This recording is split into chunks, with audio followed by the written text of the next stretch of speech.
विश्राम हमें क्यों दिया? सबसे पहले पुरुष और पहले स्त्री, ठीक है, आप ध्यान दीजिए, फिर मैं वचन दूंगी। सबसे पहला स्त्री और पहला पुरुष इस दुनिया में जब जन्म लिया, वो विश्राम में थे, क्योंकि वो परमेश्वर के छत्र छाया में थे। उन्हें कोई दुख नहीं था, कोई बीमारी नहीं था, कोई भी चिंता नहीं थी। बहुत ही आराम से वो जीवित आराम से थे। वो आत्मा से परमेश्वर के साथ रिश्ता था कि हाँ, कैसा था? आत्मिक रिश्ता परमेश्वर के साथ था उनका। क्योंकि परमेश्वर ने मनुष्य को कैसे बनाया? अपने स्वरूप में, अपने समानता में। यानी कि परमेश्वर आत्मा से मनुष्य को उसे बनाया और मनुष्य को एक शरीर दिया, ताकि इस पृथ्वी पर रहने के लिए एक शरीर की जरूरत है। कोई मनुष्य आत्मा में नहीं जी सकता। इस अर्थ को छोड़ना है ना, तो वो आत्मा बन जाता है, याद रखो। इस ब्रह्मांड में रहना है ना, तो शरीर लगता है। हर एक चीज आप देखो, कोई भी चीज देख लो, जानवर देख लो या चींटी, कोई भी, उसको शरीर लग रहा है ना? जानवर को भी, मनुष्य को भी। तो शरीर बहुत जरूरी है इस अर्थ में रहने के लिए। लेकिन परमेश्वर पिता के पास जाने के लिए हमें शरीर की जरूरत नहीं है। तो पिता परमेश्वर ने जब सब कुछ पृथ्वी पर बनाया, सबसे पहला तो आप उसकी गुण देखिए। ये परमेश्वर पिता ने मनुष्य को पहले नहीं बनाया। क्या किया उन्होंने? पहले उनको जो लग रहा था, उनको जो भी खाने के लिए, पीने के लिए जो भी चाहिए था, प्रभु ने पहले उनको दिया, है ना? क्या प्रभु ने पहले आदम को बनाकर फिर आदम बोला पिता परमेश्वर, हमें भूख लग रही है, तो फिर अच्छा रुको रुको, मैं अभी कुछ बना रहा हूँ आपके लिए, फल बना रहा हूँ, ऐसे किया? मुझे प्यास लग रही है, अच्छा रुको रुको, मैं पानी हो जाए, ऐसे किया? प्रभु ने पहले क्या किया? पूरा सब कुछ जो मनुष्य को लग रहा था वो बनाया उनके लिए।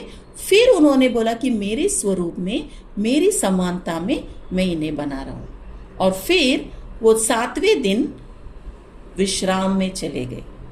तो वहां पर एक विश्राम दिया गया है ना, आप लोग पढ़ेंगे जेनेसिस में, उत्पत्ति में लिखा है कि परमेश्वर 7 दिन करके आराम करे। आराम का मतलब वहां क्या? थक गए थे वो, बहुत काम करके, ऐसे काम करके थक गए थे। उनको अभी विश्राम क्यों हो गया? अभी मेरा कुछ काम नहीं है, जो देना था मैंने दे दिया, अभी मैं आराम से हूं। अभी ऐसे नहीं कि आप लोग प्रार्थना करोगे फिर प्रभु काम में लग रहे, अरे मेरा बेटा नीचे से कुछ मांग रहा है, अच्छा चलो चलो स्वर्गदूत, चलो चलो इनके लिए कुछ बनाए। ऐसा नहीं है। प्रभु, अभी आप लोग बोलेंगे प्रभु मुझे ना मेरे जीवन में ऐसे ऐसे चीजें चाहिए, तो प्रभु को हम काम नहीं लगा रहे। प्रभु ने हम सबके लिए सब कुछ बना के रखा है। उस उत्पत्ति जो है ना, जो जूना करार, वो नया करार का ही एक शैडो बोलते हैं, एक छाव है।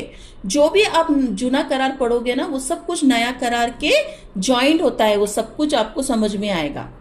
तो परमेश्वर पिता ने हम सबको सब दे दिया है, तो वो विश्राम में गए।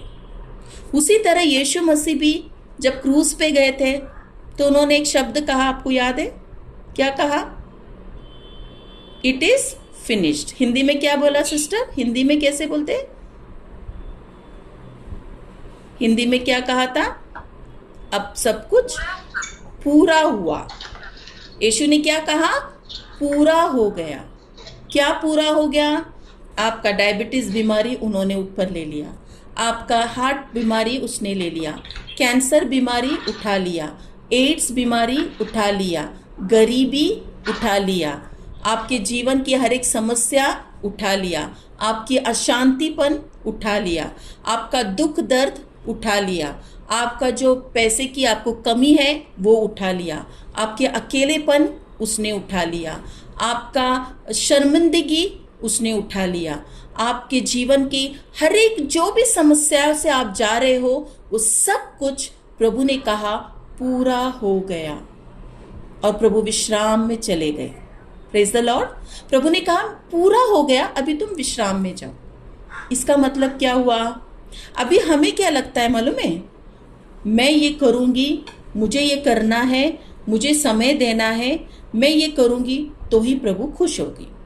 लेकिन मैं आपको कहना चाहती हूँ, आप जो भी कर रहे हो ना, वो प्रभु के लिए नहीं कर रहे हैं, वो आप आनंद से प्रभु के साथ मिलकर आप आनंद से कर रहे हो। अगर आप चर्च जा रहे हो ना, इसलिए नहीं जा रहे हो कि प्रभु ने कहा है मुझे चर्च जाना ही है।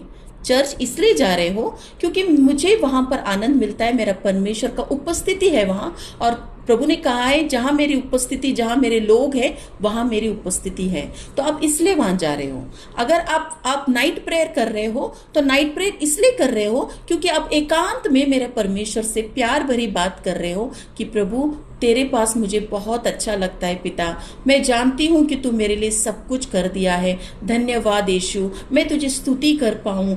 आपकी प्यार वाली बातें उनके साथ आप समय बिता सकते हो। लेकिन हमें क्या लगता है, नाइट प्रेयर मुझे करना है क्योंकि मेरा ये समस्या हट ही नहीं रहा है। होता है या नहीं?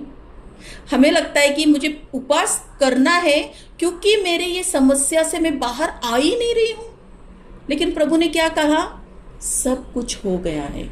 आप लोग प्रेयर कर रहे हो आपका अनॉइंटिंग के लिए, आप लोग नाइट प्रेयर में कर रहे हो आपके अभिषेक बढ़ने के लिए। परमेश्वर पिता से आपका रिश्ता जुड़ता है। जब आप उपवास कर रहे हो तो आपका शारीरिक चीजों को आप ये कर रहे हो और आप आत्मा में बढ़ने के लिए उपवास कर रहे हो। इसलिए नहीं कर रहे हो कि आपका शाप निकल जाए। शाप तो उसने निकाल दिया। गलेशियन 3:13 में लिखा है, गलाती 3:13 में, कि वो शापित बन गया हमारे लिए।